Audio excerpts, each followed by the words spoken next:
The countdown to 2026 has already begun. But instead of anticipation and excitement, Formula One finds itself gripped by something far more turbulent: outrage. The very drivers who risk their lives at 200 miles per hour are now speaking out, their voices united against the sport's most radical regulatory overhaul in decades.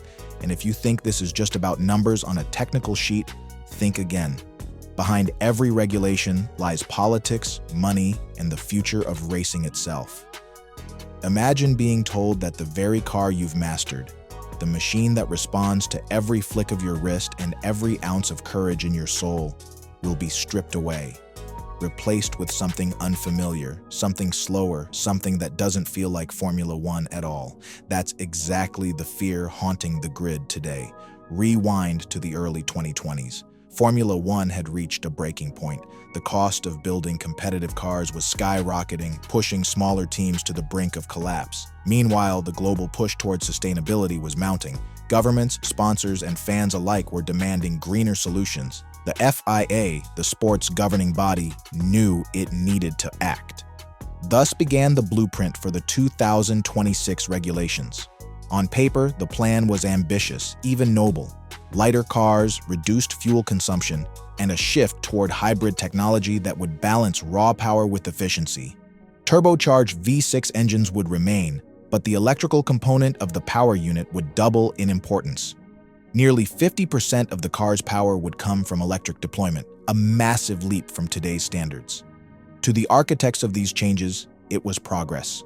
A bold statement that Formula One could lead the world in sustainable motorsport. But to the drivers, the men and women who would actually have to wrestle these machines on track, the vision looked dangerously flawed. And that fear just became reality. 3 weeks ago, Max Verstappen tested a 2026 prototype car in secret. His verdict, quote, "It doesn't feel like Formula One anymore." Within days, Lewis Hamilton called an emergency drivers' meeting. Charles Leclerc privately hinted he might walk away from his Ferrari contract. For the first time in modern F1 history, the drivers aren't just complaining, they're organizing. And if the FIA doesn't listen, they're prepared to do something that could shake the sport to its core. The first cracks appeared when rumors leaked about the new chassis requirements. Cars would be made narrower and lighter, but the weight reduction would force compromises in design and safety. Drivers whispered about losing stability at high speeds, about tires that would struggle under the new loads, about racing that might look less spectacular for fans. Then came the issue of power. The FIA promised a new balance between combustion and electricity, but drivers warned, increasing reliance on battery deployment would make cars unpredictable. Imagine flooring the throttle and having a surge of power arrive not with the smoothness of combustion, but in bursts of electric energy. That's not just inconvenient, it's dangerous. Max Verstappen, never one to mince words, compared the vision to Formula E with a different badge. Others echoed him, saying the cars might feel less like beasts of speed and more like awkward experiments. For a sport built on the adrenaline of pure performance, this was nothing short of heresy. By late 2024, testing models and simulations were circulating through the paddock. Drivers got their first taste of what the 2026 machines might feel like. And at one tense meeting in early 2025, a driver representative allegedly slammed his notes on the table, saying, "We're not here to drive glorified road cars, we're here to race." The room fell silent. The divide had never been clearer. The tension spilled into the media. Headlines screamed, "Drivers revolt against 2026 rules." Fans flooded forums and social media, taking sides. Some praised the FIA for looking to the future, but many sided with the drivers, fearing that the sport they loved was being sanitized. Every regulation change in F1's history has sparked debate, but this felt different. This wasn't just about tweaking aerodynamics or fuel limits. This was about redefining the DNA of the sport itself. And the drivers, for the first time in years, were unified in defiance. The year 2025 arrived like the quiet before a storm. On the surface, Formula One continued as usual.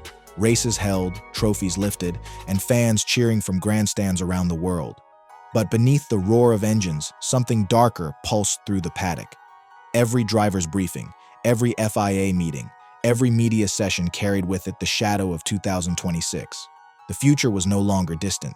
It was looming, real, and unavoidable.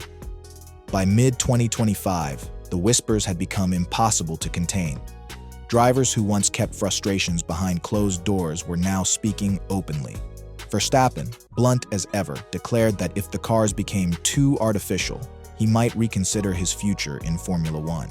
Hamilton, standing on the twilight edge of his legendary career, called for balance between sustainability and spectacle, warning that fans themselves would walk away if the sport betrayed its essence.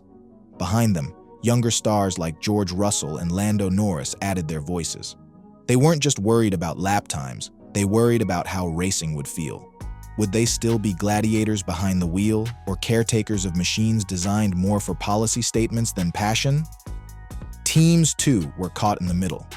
Manufacturers like Audi and Mercedes supported the green transition, believing it aligned with their road car technology programs. But private outfits like Williams and Haas, still, the final product would never be what the drivers had hoped for. The 2026 cars remained more hybrid than ever, with electric power contributing nearly half of total output. But crucially, the adjustments ensured performance wouldn't be sacrificed entirely at the altar of efficiency. More importantly, the political landscape of Formula One had transformed. Drivers were no longer passive voices in the wilderness. They had proven they could bend the system. The true legacy of the 2026 controversy wasn't technical, it was cultural. For the first time in decades, drivers had asserted themselves not just as employees, but as leaders shaping the sport's direction. The defiance had forced a reckoning. Formula One could not move forward without the trust of those who strapped themselves into the cockpit each weekend. This ripple effect extended beyond drivers. Sponsors began demanding a seat at the table, balancing sustainability goals with fan engagement. Broadcasters, wary of dwindling spectacle, pushed for clarity on how the new regulations would preserve racing excitement. Even race promoters worried, would slower, clumsier cars make their multi-million-dollar street circuits less appealing to fans? Formula One was no longer just negotiating technical specs, it was negotiating its identity. By the time the 2026 season dawned, compromises had been struck. The cars were leaner, greener, and undeniably different. Some fans hailed the regulations as necessary evolution, aligning the sport with the future of mobility. Others mourned what they saw as the death of an era, insisting Formula One had lost the very essence that made it special. But no one could deny the seismic impact of the drivers' revolt. They had reshaped the balance of power in the paddock. Never again could governing bodies dismiss their voices as background noise. The rebellion had proved that unity among drivers could challenge even the might of the FIA. So what does this mean for the Formula One we know today?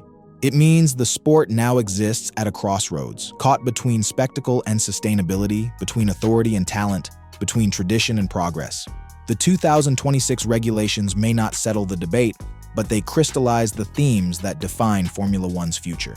Progress versus tradition, safety versus spectacle, authority versus rebellion. These aren't just technical battles, they're human ones. And that's why they resonate far beyond the paddock. The outrage over the 2026 rules was never just about cars being slower or power units being greener. It was about identity, about soul. Formula One has always been more than a sport. It's a theater of courage, a dance with danger, a spectacle where human willpower meets mechanical fury. So, the next time you see a driver strap into an F1 car, helmet on, eyes locked, heart pounding, remember this: they are not just racers. They are guardians of a legacy, protectors of the sport's beating heart. And when the lights go out in 2026, as the hybrid roar echoes into the night, one question will cut through the noise louder than the engines themselves. Has Formula One preserved its soul, or has it rewritten it forever?